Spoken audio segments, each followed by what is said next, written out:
मेरी शादी एक अमीर घराने में हो रही थी, लेकिन मुझे डर लग रहा था कहीं मेरे पुराने आशिक की वजह से मेरी शादी ना टूट जाए। इसलिए शादी के कुछ पहले ही मैंने अपनी बहन को एक चादर ओढ़ के किसी बहाने से बाहर भेजा और पीछे से अपने पुराने आशिक को मैसेज किया कि मुझे से यहाँ से भगा कर ले चलो। मेरी शादी हो गई, लेकिन शादी के बाद मुझे मेरी बहन की चिंता सताने लगी। जब मेरा पति कमरे में आया और उसने जैसे ही मेरा घूंघट उठाया, मेरी तो जान ही निकल गई, क्योंकि वो तो मेरा नाम मीना है। मेरा एक गरीब घर में जन्म हुआ था। मेरे पिताजी शहर में किसी बंगले में माली का काम करते थे और मेरी माँ सिलाई का काम करती थी। हम 3 बहनें और एक भाई था, और उनमें से एक बहन मुझसे बड़ी थी और भाई बहन मुझसे छोटे थे।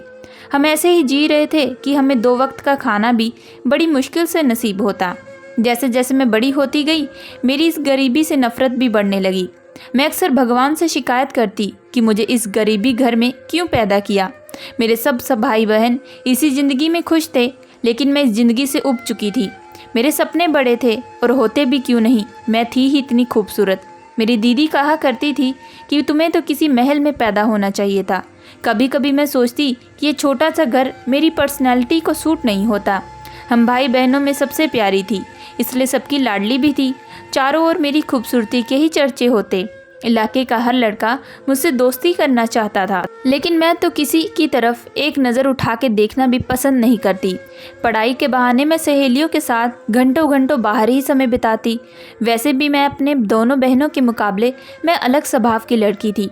मैं स्कूल में भी किसी गरीब लड़की से दोस्ती नहीं करती, और सिर्फ अमीर घर की लड़कियों से ही मेरी दोस्ती थी। मैं उनके आगे पीछे घूमती फिरती और उनकी तरह रहने की कोशिश करती। घर में किसी भी काम को हाथ तक न लगाती, बल्कि सारा समय सजने संवरने में लगाती। यूं ही वक्त गुजरता गया। मैं हर वक्त यही सोचती, काश मैं अमीर होती, मेरे पास भी पैसे होते, मैं गाड़ियों में सफ़र करती, मेरे आगे पीछे भी नौकरों की लाइन लगी होती। मैं रोज़ नए नए तरीका सोचती कि मैं कैसे रातों रात अमीर हो जाऊं, ताकि इस गरीबी से छुटकारा पा सकूं। लेकिन हर बार मुझे नाकामी का सामना करना पड़ता। फिर मैंने स्कूल के बाजू के दुकान वाले से दोस्ती कर ली। उसका ये फ़ायदा हुआ कि मैं कभी भी उससे फ्री में सामान लेने लगी। इसी तरह मैंने स्कूल और मोहल्लों में काफ़ी लड़कों से दोस्ती बना ली। हर एक से मोहब्बत के झूठे दावे करती। हर रोज़ मैं स्कूल से छुट्टी करके किसी न किसी लड़की के साथ घूमती और फिर उनमें नई नई फरमाइशें किया करती। मैं वो सारी चीज़ें छुपा देती, इसलिए घर में किसी को मुझ पर शक भी नहीं होता। मतलब निकलने के बाद मैं उन लड़कों को छोड़ देती। एक बार एक लड़का कुछ ज़्यादा ही सीरियस हो गया था, मगर मैंने उसे धमकी दी कि मेरा पीछा छोड़ दे, वरना मैं पूरे मोहल्ले में शोर मचा दूंगी। सब ठीक ठाक चल रहा था, लेकिन मुझे अब कोई बड़ा हाथ मारना था। कुछ ऐसा करना था कि मेरी इन गरीबी 2 टकों के आशिकों से जान छूट जाती। ये उन दिनों की बात है जब मैं मैट्रिक पूरी करने के बाद जिद करके कॉलेज में दाखिला ले लिया। कॉलेज की रंगीन दुनिया ने मेरे सपनों को और बढ़ावा दिया। अब मुझे कुछ ऐसा करना था कि दौलत का अबार मेरे हाथ लग जाए। मेरी कुछ सहेलियाँ भी ऐसे ही करती। उनकी देखा देखी मैं भी सोचने लगी कि किसी अमीर लड़के से दोस्ती कर लेनी चाहिए। और फिर समय ने मुझे एक ऐसा मौका दिया कि एक दिन मैं कॉलेज से घर आई तो मेरी एक दोस्त ने कहा कि हमारे मोहल्ले में एक खूबसूरत लड़का किराए पर रहने के लिए आया है। लेकिन मैंने ये सोच के उससे बात पर ध्यान नहीं दिया कि इस गरीबी मोहल्ले में अमीर लड़का थोड़ी ना रहने आएगा। शाम को जब मैं छत पर गई, मेरी नज़र सामने वाले के छत पर पड़ी, जहाँ पर एक लड़का फ़ोन पर किसी से बातें कर रहा था। देखने में तो वो एक अमीर ख़ानदान का लग रहा था और खूबसूरत भी था। मेरे दिमाग ने काम करना शुरू कर दिया। मैंने सोचा कि अगर मैं इस लड़के से दोस्ती कर लूं तो किसी चीज़ की कमी नहीं होगी। मैं इसी सोच में गुम थी कि माँ ने नीचे से मुझे आवाज़ लगाई तो मैं सीढ़ी की तरफ बढ़ी। तब मुझे महसूस हुआ कि वो भी मेरी तरफ ही देख रहा है, और फिर ये सिलसिला शुरू हो गया। मैं रोज़ रात को हवा खाने के बहाने छत पर जाती तो वो लड़का छत पर ही मौजूद होता। वो मुझे देखकर मुस्कुराता और मैं भी मुस्कुरा देती, लेकिन अभी तक हम दोनों के बीच कोई बातचीत नहीं हुई। एक दिन मैंने कॉलेज से छुट्टी कर ली। 10 बजे जब मैं बाहर आई तो माँ कपड़े धो रही थी। माँ ने मुझे देखकर कहा, मीना बेटा, नाश्ता होने के बाद ज़रा कपड़े छत पर सुखाने के लिए डाल देना, मेरे कमर में थोड़ा दर्द हो रहा है। ये सुनकर मैं बाल्टी लेकर छत पर आ गई। आसपास के छतों पर पतंगबाजी हो रही थी। तभी अचानक एक पतंग मांझे के साथ हमारी छत पर आ गिरी। मैंने उस पतंग को छुड़ाने के लिए पकड़ा तो मैंने देखा उस पर एक फ़ोन नंबर लिखा हुआ था। मैंने सामने देखा तो वही किराएदार का लड़का छत पर खड़ा था। उसने अपना नंबर और नाम लिखकर भेजा था, जिसका मतलब था कि पतंग जानबूझकर ही यहाँ फेंकी गई है। मैंने इधर उधर देखा तो कोई नज़र नहीं आया, तो मैंने वो नंबर वाला हिस्सा फाड़ के अपनी जेब में रख दिया और पतंग को नीचे फेंक दिया। जब मैं घर में आई तो मेरा दिल ज़ोर ज़ोर से धड़कने लगा, क्योंकि ऐसा पहली बार होने जा रहा था। इससे पहले मैंने किसी अनजान लड़के से बात नहीं की थी। मैंने माँ से उसका मोबाइल मांगा और बोली कि सहेली से बात करके आज के होमवर्क के बारे में पूछना है, और कमरे में आकर दरवाज़ा बंद करके राकेश से बातें करने लगी। मैं जो हर वक्त उदास रहती थी अब खुश नज़र आने लगी। जब राकेश मेरी तारीफ़ करता तब मैं खुद को हवाओं में उड़ता महसूस करती। धीरे धीरे मेरा ध्यान पढ़ाई से हटता गया। मैं सारा दिन रात होने का इंतज़ार करती, क्योंकि मैं हर रात राकेश से बात किया करती थी। एक दिन उसने बातों ही बातों में मिलने का इच्छा जाहिर की। मैं पहले तो थोड़ा हिचकिचाई, लेकिन उसके प्यार से मनाने पर मान गई तो तय हो गया कि वो मेरे कॉलेज आएगा और वहाँ से निकालकर हम शहर के गार्डन में मिलेंगे। सुबह मैं रोज़ के मुकाबले जल्दी उठ गई और दिल लगाकर तैयार होने लगी। माँ और बहनों को बताया कि आज कॉलेज में फंक्शन है, जिसके चलते मुझे आने में भी देर हो जाएगी। ऐसा लग रहा था कि माँ कुछ कहना चाहती थी, मगर मेरा मूड ख़राब ना हो जाए, इसलिए वह चुप हो गई। तय किए प्लान के मुताबिक हम दोनों कॉलेज से निकलकर गार्डन पहुँच गए। राकेश ने मुझे गिफ्ट में एक मोबाइल और कुछ चीज़ें दी। बहुत सा वक्त गुजारने के बाद उसने मुझे कॉलेज के पास लाकर छोड़ दिया। वहाँ से मैं घर आ गई। घर आकर उसने दी हुई सारी चीज़ें मैंने एक अटैची में रख दी और ताला लगा दिया। रात को जब सब सो गए तब मैंने आराम से मोबाइल निकाला और ऑन किया। राकेश ने उसमें सिम डाल कर दी थी। मैंने चुपके से राकेश को कॉल किया। जब से खुद का मोबाइल मिला तब से हम पहले से ज़्यादा बातें करने लगे। वो मुझे बड़े महंगे महंगे तोहफे दिया करता। मुझे उसके पैसों के सिवा उससे कोई मतलब ही नहीं था। इन्हीं दिनों में दीदी की शादी एक लड़के से तय हो गई, जो कि एक किराने की दुकान चलाता था। महीने के अंदर ही दीदी की शादी हो गई।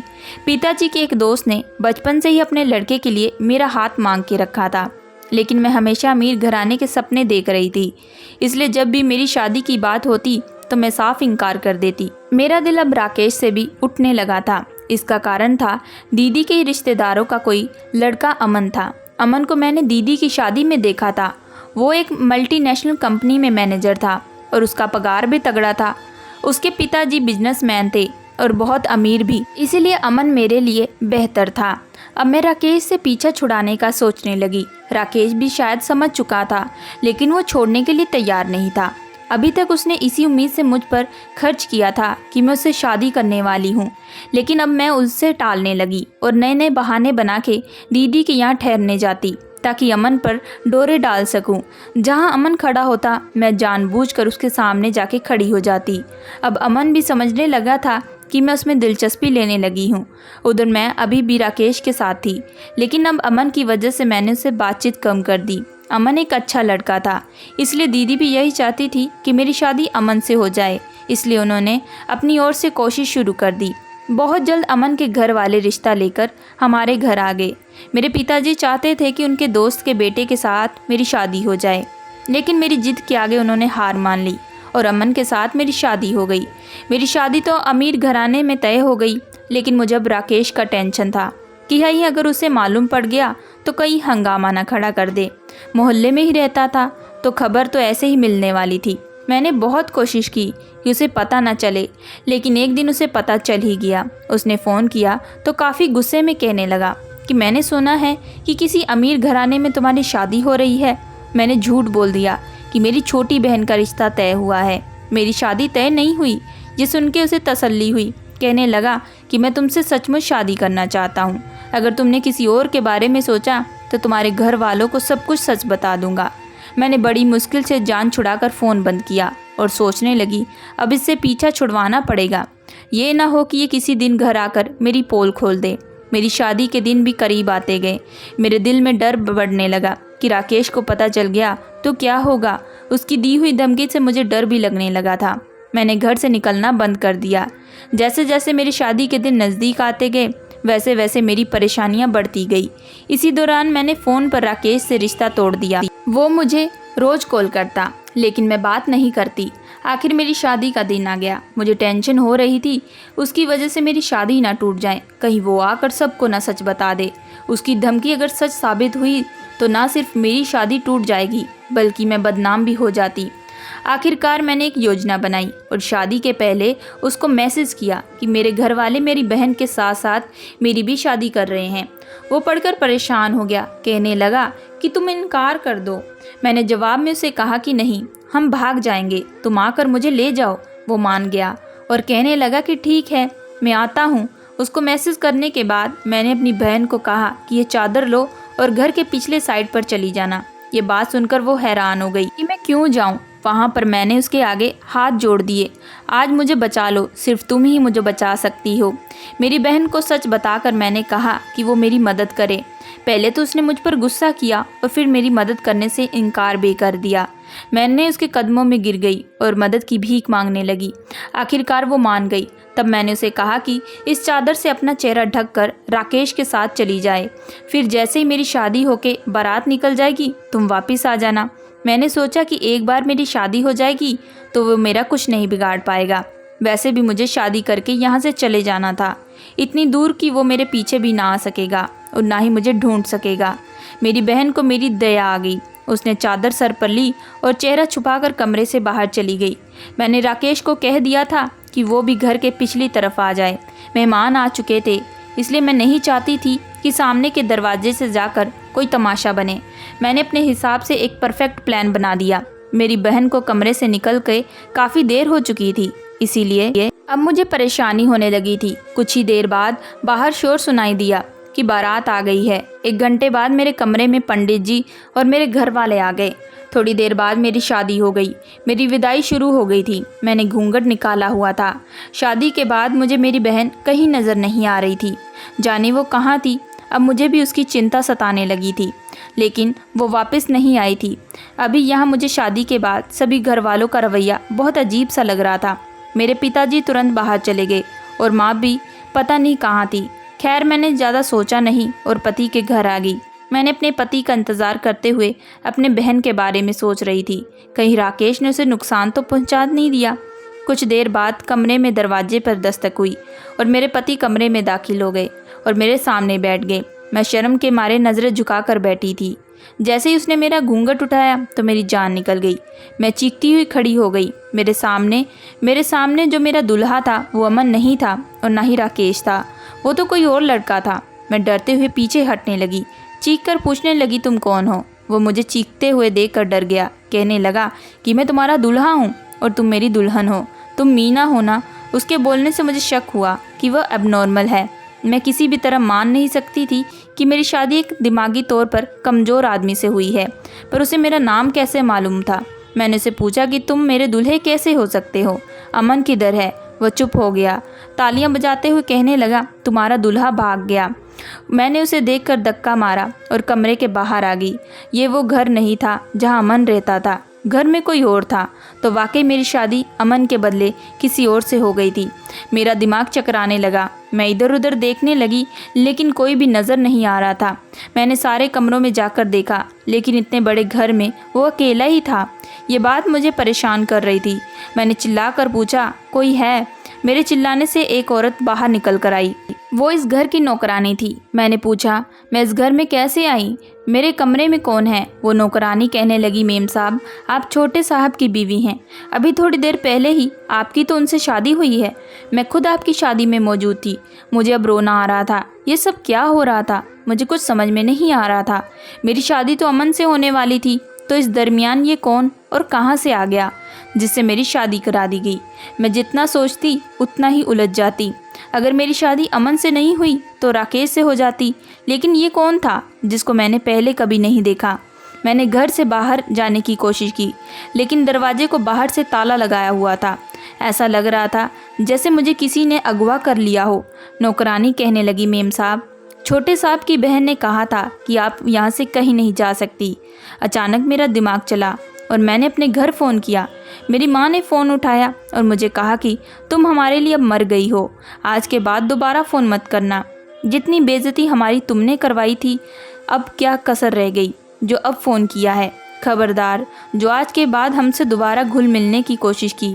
मैं ये सुनकर हक्का बक्का रह गई थी। माँ की बातों से तो ये पता चल रहा था कि उन्हें मेरी असलियत का पता चल गया है, लेकिन मैं हैरान थी कि बाजी कैसे पलट गई। मैंने बड़ी होशियारी से सारा प्लान बनाया था। मैंने बारी बारी अमन और राकेश को भी फ़ोन किया, लेकिन दोनों ने ही मेरे कॉल को काट दिया। दीदी को फ़ोन किया तो वो तो मुझ पर गुस्सा ही करने लगी। वो बोली, तुमने मेरे ससुराल में मेरी नाक कटवा दी है। सब लोग मुझे बातें सुनाते रहते हैं। उन्होंने भी मुझे सुनाकर फ़ोन बंद कर दिया और अपने सारे रिश्ते मुझसे तोड़ लिए। अब तो मेरी किस्मत भी मेरा साथ छोड़ने लगी। मैं सोचने लगी कि ये मेरे साथ क्या हुआ। सबसे बड़ी बात तो ये हुई थी कि मेरी शादी एक पागल आदमी से हो गई। मैं कमरे में गई तो वो मीना मीना कह के खुश होके तालियां बजाने लगा। मैंने उसे खुद से दूर किया तो उस पागल ने मुझ पर हमला कर दिया। मैंने भागकर दूसरे कमरे में जाकर खुद को बंद कर लिया। कुछ देर बाद मैंने अपनी छोटी बहन को फ़ोन किया और बोली, सुबह मुझसे मिलने के लिए आ जाना। मैं जानना चाहती हूँ कि मेरे साथ क्या हुआ है। वो सुबह आई तो मैंने बेचैनी से पूछा कि ये सब क्या हुआ है। वो मेरी हालत और मेरे दुल्हे को देखकर उदास हो गई। मुझे उसने सारी कहानी सुनानी शुरू कर दी और कहने लगी, दीदी, जब कल तुमने मुझे चादर देकर घर के पिछले दरवाजे से कहा, उसी वक्त बुआ ने मुझे देख लिया था और हंगामा खड़ा कर दिया कि लड़की घर से भाग रही है। राकेश भी वहीं था। मैंने उसे भी बाहर बार बार कहा कि चले जाओ, मगर वो कहने लगा कि मुझे मीना ने मैसेज किया था, मैं तो उसे लेकर ही जाऊंगा। इतने में बाकी सब घर वाले भी इकट्ठे हो गए। बुआ ने मुझ पर इल्ज़ाम लगा दिया कि मैं घर से भाग रही थी। फिर जब हालत बिगड़े तो मैंने तुम्हारी इज्जत बचाने के लिए कह दिया कि हाँ, मैं घर से भाग रही थी। मगर राकेश ने शोर मचा दिया और वह कहने लगा कि मैं इसे नहीं जानता, मैं तो मीना को लेने आया हूँ। अमन भी वहीं पर था। उन्होंने राकेश को मारना शुरू कर दिया। राकेश ने मोबाइल में कैद सारे सबूत सब घर वालों को दिखा दिए। तुम्हारे मैसेज और तुम दोनों की तस्वीरें देखकर सबको यकीन हो गया कि राकेश को तो सब मारकर वहाँ से बाहर निकाल दिए, लेकिन अमन ने तुमसे शादी करने के लिए इनकार कर दिया और वो बारात वापस लेकर चले गए। पिताजी ये सब सहन न कर पाए, उनकी तबीयत खराब हो गई। तब माँ की एक दोस्त ने अपने पागल भाई का रिश्ता पेश किया, जबकि इज्जत का सवाल था, इसलिए पिताजी ने उससे तुम्हारी शादी करके तुम्हें विदा कर दिया। वो लोग कह रहे थे कि अब तुम हम सब के लिए मर गई हो। तुमने बहुत बुरा किया है, हमें मुँह दिखाने के लायक नहीं छोड़ा। अभी तुम्हारी दौलत के लालच ने हमें बदनाम कर दिया। ये सारी बातें सुना के मेरी बहन सिसक सिसक कर रोने लगी और मैं तो कुछ बोलने के अब काबिल ही नहीं थी। इतना कुछ हो गया था और मुझे अब पता चल रहा था। मुझे मेरी गलती का एहसास होने लगा था। वाकई मैंने अपने लालच और बेवकूफ़ी की वजह से कितने लोगों के दिल तोड़ दिए। किस्मत ने मुझे फिर ना राकेश के काबिल छोड़ा था और ना ही अमन के। ये मेरे लालच और धोखे की सज़ा थी कि मेरी शादी एक एबनॉर्मल आदमी से करवा दी। वो उम्र में मुझसे 3 साल बड़ा था, लेकिन उसका दिमाग बच्चों जैसा था। लेकिन ये सारे समय मुझे एक बात खटक रही थी, वो ये कि मेरा पति पागल था, लेकिन उसे मेरा नाम कैसे मालूम था। अगली सुबह मेरे पति की बहन आई और मुझे देखकर कहने लगी, पहचाना, ये जो तुम्हारा पति है ये कौन है? मैंने अपने पति की तरफ गौर से देखा तो लगा जैसे मैंने पहले कहीं इसको देखा हो, मगर मुझे याद नहीं आ रहा था। मेरी ननंद कहने लगी, ये मेरा भाई अमर है, जो आज से 4 साल पहले तुम्हारे पीछे पागलों की तरह घूमा करता था। तुमने इसे भी अपने इश्क के जाल में फंसा कर रखा था। फिर जब तुमने इसे धोखा दिया तो इसे ये बर्दाश्त ना हुआ और ये इसका हाल हो गया। और तुम आज भी याद नहीं कि ये कौन है? मुझे याद है कि ये तब की बात है जब मैं मैट्रिक में पढ़ा करती थी। मेरी ननंद ने नफ़रत से कहा, शुक्र करो कि मैंने तुम्हारी शादी अपने भाई से करवा दी, वरना पूरे मोहल्ले के लड़कों ने गवाही दी कि तुम एक बदकिरदार लड़की हो। तुम्हारे पिताजी की जान निकलने वाली थी, तो मैंने तरस खाकर अपने भाई की शादी तुमसे करवा दी और उनकी इज्जत भी बचा ली। अब तुम मेरे भाई के साथ ही रहोगी। अगर तुम इसे छोड़ कर गई तो मैं तुम्हें मुंह दिखाने के लायक नहीं छोड़ूंगी। इसे इस हाल में तुमने ही पहुंचाया है, अब इसे ठीक भी तुम ही करोगी। मैं रोने लगी। मेरे नसीब में ये जलील होना ही लिखा था। मुझे दुख भी हुआ कि मेरी वजह से एक जवान लड़का पागल हो गया था। मैंने अमर को अपनी किस्मत समझ के अब कबूल कर लिया और दोबारा ऐसी गलती ना करने की कसम खा ली। अब मुझे अच्छी लड़की बन के रहना है। मुझे अच्छा घर और दौलत तो मिल गई थी, लेकिन तिरस्कार के साथ मिली थी, इज्जत गवा कर मिली थी। मुझे अब सोच के तकलीफ़ होती थी कि मैं कितनी गलती की हूँ। मेरी छोटी बहन की शादी कुछ सालों के बाद अमन से हो गई और वह अब बहुत खुश थी। उसे बिना मांगे सब कुछ मिल गया था और मैं साजिशें करके भी हार गई थी। मैं हर रोज़ मायके जाती हूँ कि माँ, पिताजी अब मुझे माफ़ कर दे, लेकिन उन्होंने अभी तक मुझे माफ़ नहीं किया। मुझे उम्मीद है कि मेरे माँ बाप कब तक नाराज़ रहेंगे। जब वो देखेंगे कि मैं बदल गई हूँ, वो अवश्य ही मुझे माफ़ कर देंगे। मैं अपनी कहानी से यही सबक देना चाहती हूँ कि लड़कियों की इज़्ज़त बड़ी नाजुक होती है। इसे पल भर के सुख चैन के लिए गिरवी नहीं रखना चाहिए, वरना समाज जीने नहीं देता। मेरी अब यही कोशिश है कि मेरे पति ठीक हो जाएं, ताकि मैं उनसे माफ़ी मांग लूँ और वो मुझे माफ़ कर दें, तो भगवान भी मुझे माफ़ कर देगा। दोस्तों, मैं आशा करती हूँ कि आप लोगों को ये कहानी पसंद आई होगी। अगर आप लोगों को ये कहानी पसंद आई है तो प्लीज़ हमारे चैनल को लाइक एंड सब्सक्राइब ज़रूर करिएगा एंड बेल आइकन का बटन ज़रूर दबाइएगा।